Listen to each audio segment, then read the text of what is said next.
Hello and welcome to Takahitsu Gaming. This is Takahitsu and we are playing Total War Warhammer 2. And this is Clan Angrund. So, yesterday we took over Xerxil and we unified our region. If you notice, we now have a hammer. If you remember, we had a population surplus pop up, which gives us the ability to upgrade one of our smaller cities to a level 2. I'm going to do this with Karak Bufdar over here. Not because that's the second city that we took, but because I would like to increase my timber and basically power up our trade for the day. By the king's command. My scout over here is heading over here to find Karak 8 Peaks.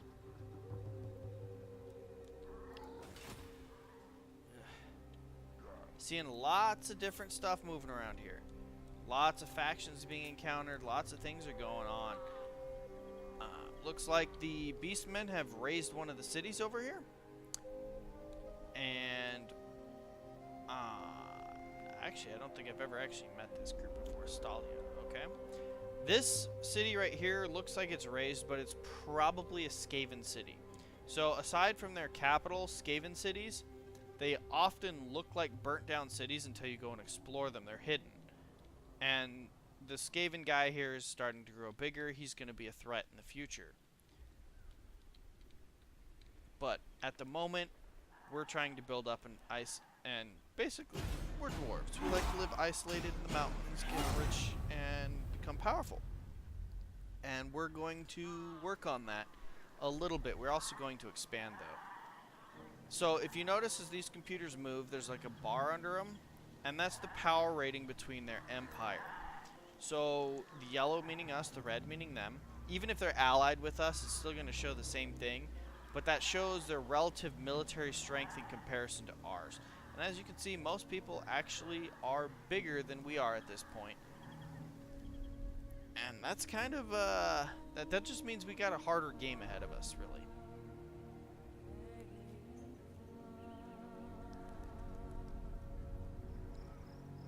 But then again, at this early phase in the game, most everybody's running around with 2 armies, and so much as one different troop can make a large difference on that. Later in the game, though, when everyone's got 5 or 6 armies running around, those bars are pretty solid. They're harder to argue with. Now we're watching the Skaven move around. He's got something going on. They're at war somewhere. Oh, look, they had a big battle against these guys, which like I said, I've never really paid attention to this corner of the world before, so I'm just never really had to look at that one. All right, next research increases our diplomatic relations with humans, lizardmen, and high elves. I'm not really worried about the high elves, or the lizardmen, or the humans at this moment.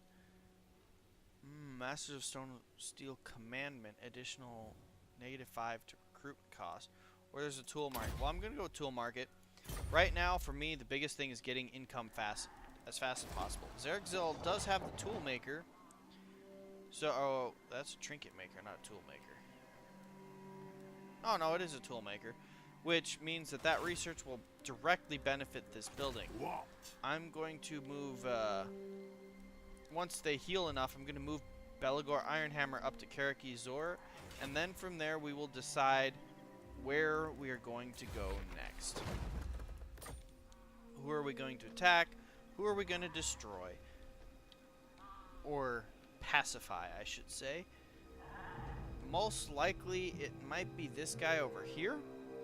We might try to get Karakim, or what? Yeah, Karakern to confederate with us, but right now they're not pressured enough, so that's probably not going to happen. Might be able to get this guy to confederate with us as well, So it Onward. really just kind of depends Come, on kin. Let us what's feast. going on. And if you notice, this little power bar is here as well. That is What? the big point. So Zoof Bar, we could Talk probably at get me them to in your confederate crude with us. language if you But, must. I mean, all or right. maybe not. But I'm going to go ahead and be friendly with them, regardless. Because they are dwarves. And eventually, we'll be able to trade with people. We have to be next to them, though.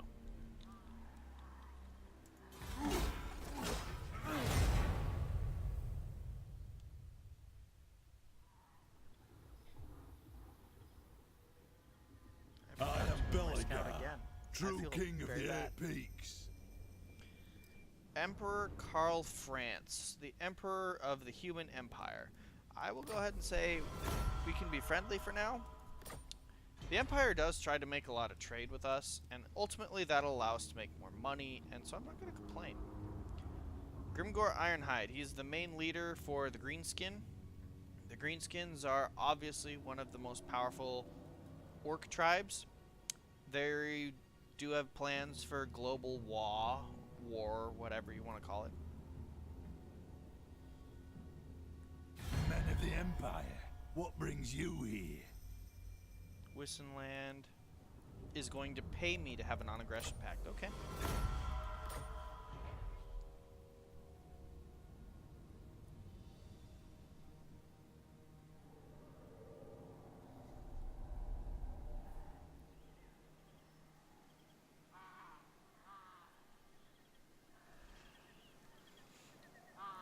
The Border Prince is scouting me. This may mean bad blood between me and the humans over here, the Border Princes. We might have to kill them, which I'm perfectly fine with. A lot of people, they try to play this game, they try to be friendly. The world of Warhammer is all about war, war, war, war. There is no way to play this game and win peacefully. It's not possible. It's also a total war game. The entire idea behind it is the strategy behind battles and how you can use that to manipulate the world around you. So the Skull Takers, those random orcs that started right here, they've been destroyed. Someone killed them. This is good news. Anad.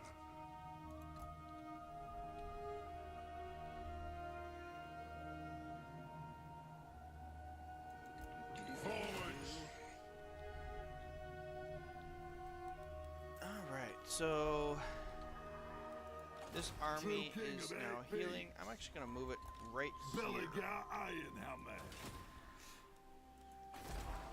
Next turn, Carrick Boofdar will upgrade to level 2, and we can use that to build more. At that point, I will go ahead and kill the barracks from our main building and put it over in Carrick Boofdar.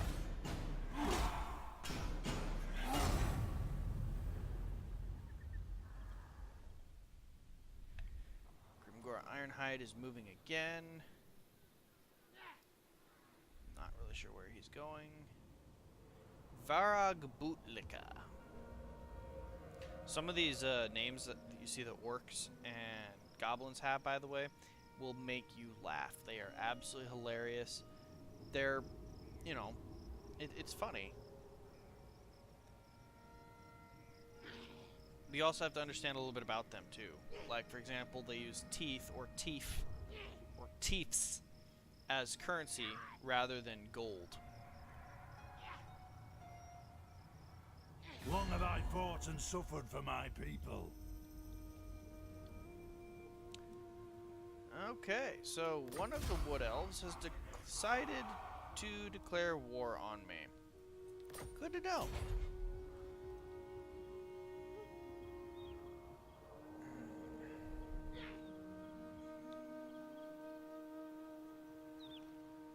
Big battle. Who won? I couldn't tell you.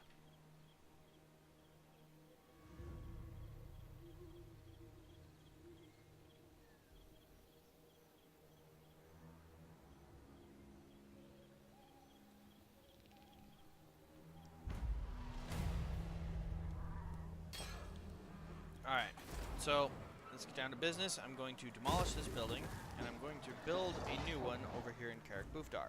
Right here. We we were then going to... I can't upgrade that.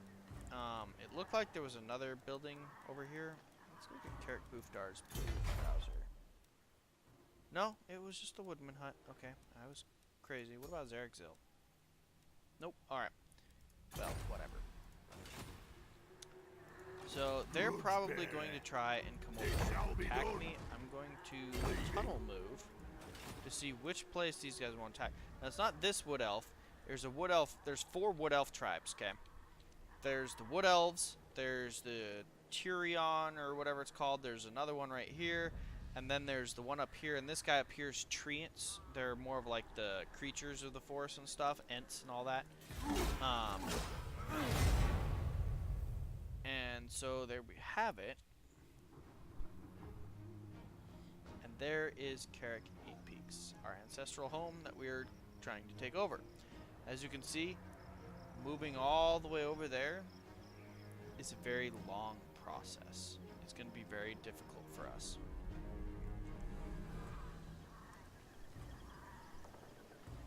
Alright. After this wood elf, which is very happy with us, they like us a lot. Okay, maybe not.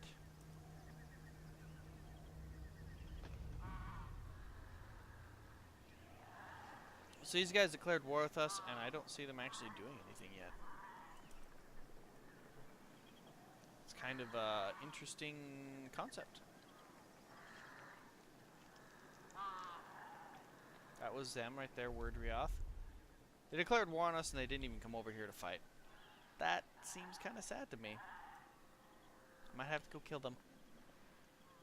Unfortunately, the other wood elves probably won't like that as much.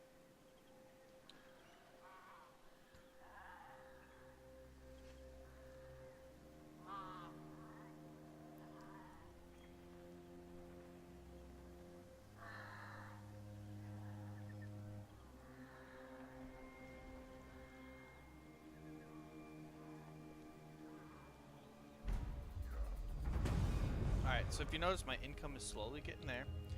Getting a bigger income. I'm a world mile away. Alright, let's move up into Carrick-Azor. Carrick-Azor can upgrade something. Oh, that's right, we got this building. I'm actually going to first upgrade Zarek-Zil. And then we're going to look at other buildings that we can build here. This would be a decent building to build. This would be a decent building to build. Any of these would be good. Alright, so I think I'm going to go with the tool maker first. And this might be, well, let's see here. We got 6 more slots to go, counting this one. So that's 1, 2, 3, 4, 5, 6. Alright, that should work then.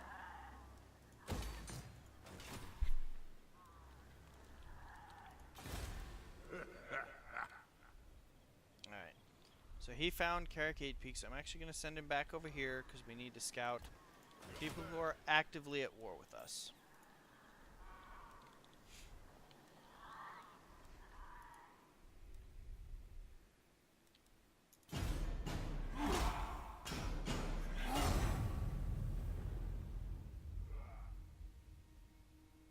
So the dwarves, the main dwarf race, confederated Bergvar, which is those purple dwarves that we saw. So I told you that's one of the ways that we work. The dwarves have a bunch of legendary leaders, so for me, that's one of the ones that I would like to confederate. Because the legendary leaders, it's always good to get them. Even if you confederate and you get them, they're still legendary leaders. They still can't die. They get wounded in battle instead of dying, which means you have to wait a couple turns for him to heal. That's about the entire method behind them. It's not so bad.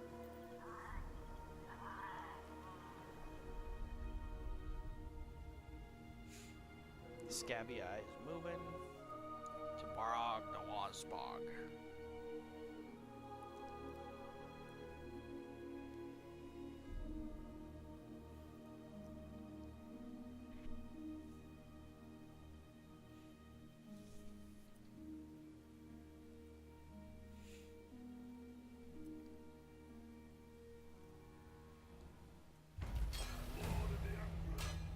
And the tool market.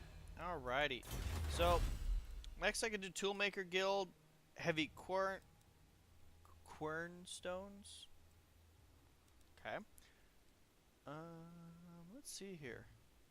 I think I'm going to make the Toolmakers Guild. Then we're going to start over here with our troops.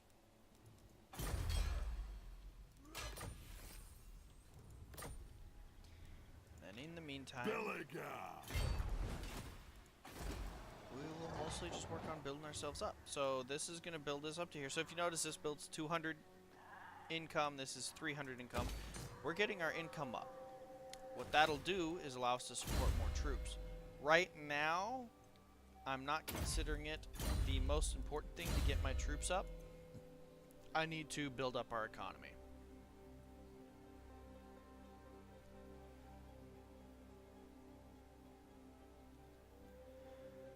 Oh, leveling up, guys. It's always an interesting plan. I'm going to go ahead and go with scouting. Mobility again. You'll notice I kind of build everything very, very similarly. And for me, it's proven to work. It's just the way I like to play. Everyone has a different strategy for how they build up their champions and heroes, etc. I have mine. So this guy, he's the leader of the dwarves, Thorgrim Grudgebearer. He literally rides on a statue that other dwarves carry. And I don't know. He's kind of an interesting character. He's a pain in the butt to fight against if you're the orcs, though. I'm going to put that out there. Have you come to pledge me your loyalty? They want a military alliance, and they're offering me 500 gold. Wonder if I could throw that in there. Sure, why not? Okay.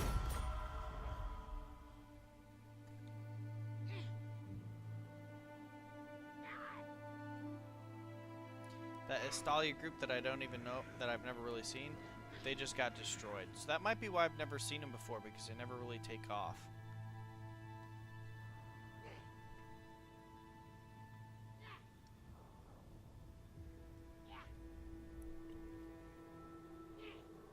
But it's good to kind of just pay attention to things here. See how things work.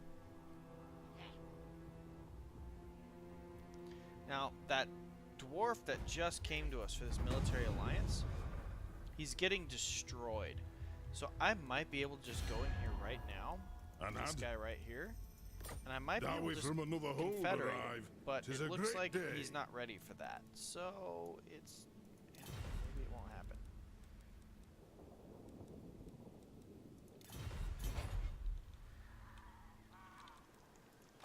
Yes.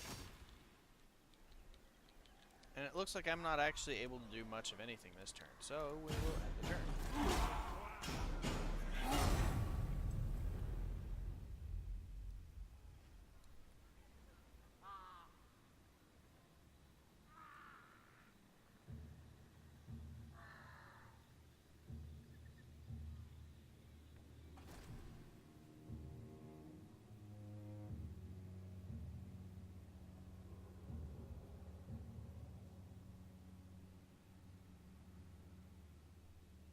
Make no mistake, those elves that declared war on us, they are building up to come over and take us down. Whether or not they're ready for that is a different story. Whether or not we're ready when they come is also a different story.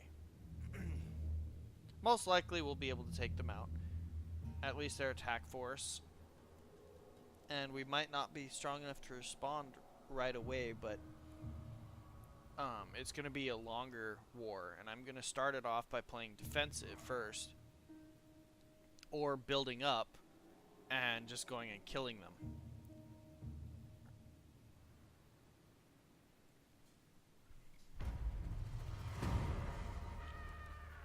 But I need my scout over there so I can actually see what's going on first. Moving. I stand defiant. Alright, we can build up something in Carrick Boofdar. Zarexil is a little bit bigger now. I'm going to go ahead and have you build up for Rangers. That'll give us more troops to work with. Or do I want to go ahead and work on more income first? Well, this isn't actually... Oh, it is generating income. Okay, I need 1940. Plus, that puts me at like 33. More like 34. 34. 46. So I need about 6,000 to get this all done. So we're, you know, we're getting there. I just did that one. I can't do this one. So right now, that's going to be me for the next couple turns. I'm literally just going to sit here, research, let my guys gain some experience, get a little bit bigger, build up my empire, my cities a little bit. Once we finish that, I will go kill the elves.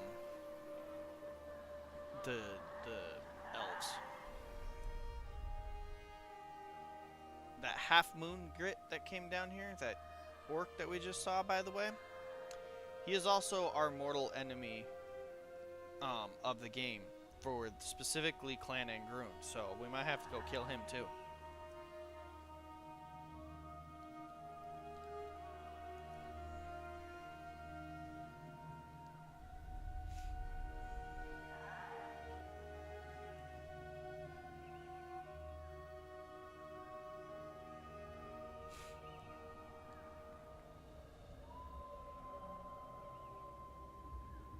Skins and the Red Fangs made peace. So since we sent our scout over there, we're going to be able to pay a good amount of attention to the politics of the region that we're trying to move towards. We see most of the races over there. That will, I mean, it's not like we'd really have to, but it'll kind of give us an insight onto what the situation is over there. Brayherds come. So whenever this message pops up, a new Beastman tribe is spawned. And as everyone else, it becomes an issue. The example you set is inspirational. Your heroes under your command are proud to parry it. Okay, so we get a decrease in cost for the actions of our heroes. So that would be this guy. If I were to tell him, for example, to go over here, and you see how the actions assault units, it cost me 373. That's now 20% cheaper than normal. It's usually like 500 something. I think that's a pretty good deal. Alright, let's see. What's next on the building list? This will not actually get me money.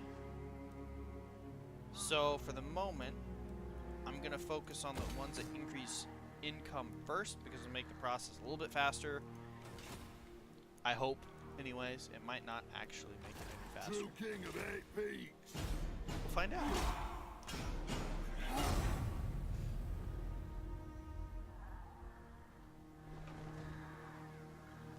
See, this guy's gonna go take over Grimhold. Is our ally at the moment. But here's where things are gonna get a little bit tricky. I'm actually gonna let him take Grimhold, so that I can jump up there and take over Grimhold. Now, in terms of like the perfect dwarf would send his army up there just to defeat the greenskins and save the other dwarves. But for the game's purpose, we need more cities. The more settlements, cities, and stuff you have, the more power you can build up. That will allow me to actually do just that.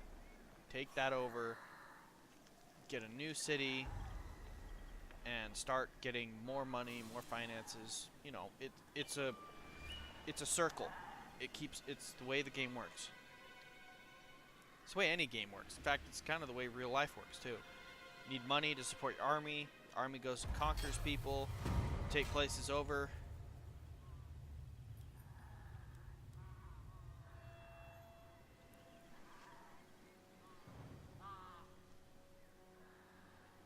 Okay, a close ally of ours, an influential Dawi, which is the dwarves in this universe refer to themselves by Dawi, sitting on several guild council, has shamed his family name with a craven act. He should by all accounts take the Slayer oath and go into exile, but we will lose his influence. So if we make him take the oath, we lose diplomatic relations with Karak Azul. But if we forbid him from taking the oath, we get a shameful display, which is negative public order. Honestly, I'm gonna forbid him from taking the oath because I would rather have stronger relations with Karak Azul. Although I think they're all the way over here, so I don't think it ultimately matters. But that's relations with other dwarves. All right, let's see here. So the orc group coming in here, it's just goblins mostly. Not very strong, I don't think. We have a research available. I know I said I was going to do these, and I am. Just got to look at which one I want first. I want the Gathering of Throngs. And let's see here. 1600. I could make... I can't make this. So we're actually going to literally be waiting till next turn. And then it doesn't matter which one I build, but I'll be building one of them. We will actually have... Actually, next turn, I won't be able to afford it, but we're going to be saving up to get the Dwarf Keep. So we might actually be dormant a little bit longer than I originally portrayed, guys. And the reason for that is very simple. We're getting money. We're building up. Karak Azul to level 3. That's a big deal. We could also make it one of the other ones too if we really wanted to, but I'd rather do Karak Azul because it's our capital. The bigger that one becomes, the faster, or the harder it is for people to take that one. And that is our most important settlement in the region.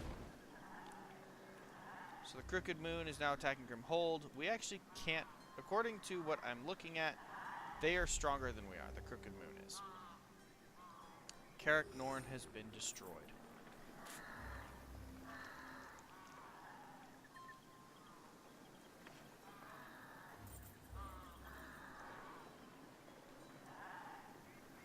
That worries me. Not that it's been destroyed, but that these guys are actually supposedly stronger than we are. They probably have multiple armies is what it really is. Wissenland's going to come up here. Looks like they're going to raid them. I want to know what that army looks like right there. Those are the Wordrioth, the sword. Those are the wood elves that don't like us. They went to war with us.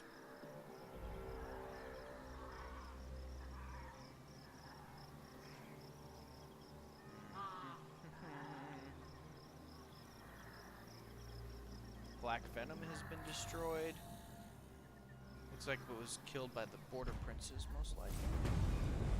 Grudge issued. Win 3 against any of the Greenskins. 3 battles. Okay.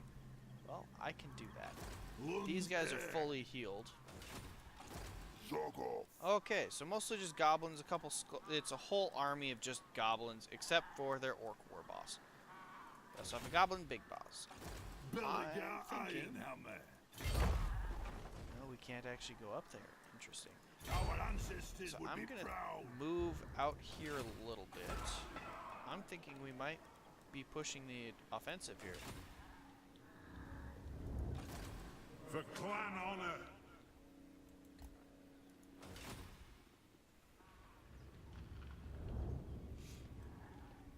Yep, see there's their other army. Alright, and that's their legendary leader, Skarsnik. Ooh, he's got a Ragnarok spider. That's one of the orcs' biggest units. It's a giant spider. If I mean giant, I'm talking like Lord of the Rings mammoth elephant sized giant. I'm talking huge. So this Muga looks like he's going to try and push the Wissenland out of their territory. And now that this guy moved forward, though, I can't move up. There's too many. They beat me. This is gonna be interesting. If it was just him, I'd win, but the battle would be very, very bloody. Very, very bloody. We'd lose a lot. So right now it's mostly just a balancing act. I might just have to sit dormant and watch them for a little bit. How long do I have for this grudge thing?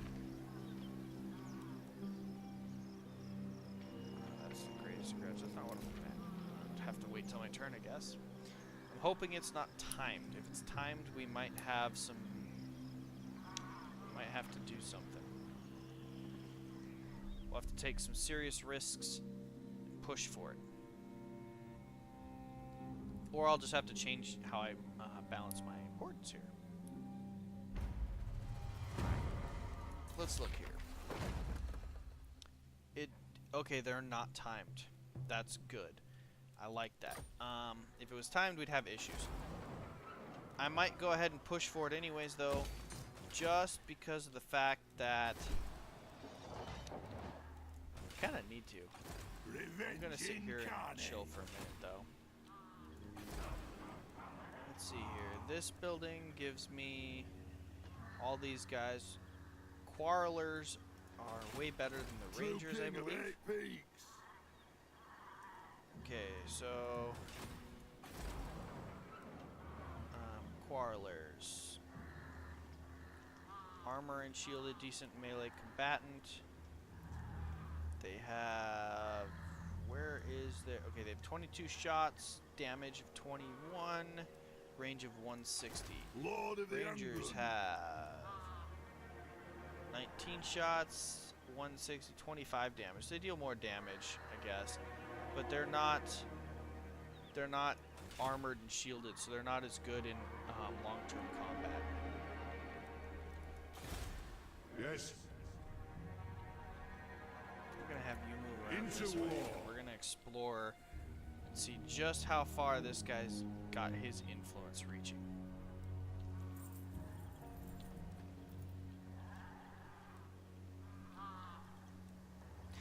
Well, guys, that's where we're at for today. If you'd like to see, if you like what you see, go ahead and hit the thumbs up. I know this episode was a little bit boring. That's just kind of the way the game goes. Unfortunately, some parts of it are extremely exciting. There's lots of battles, lots of crazy stuff. A lot of it's just building up your empires to become stronger. If you want to see more, go ahead and hit the subscribe button. If you want to get notifications of when I post up more, go ahead and hit the bell. Thank you for watching. This is Takahitsu with Takahitsu Gaming. You've been wonderful. Have a good evening.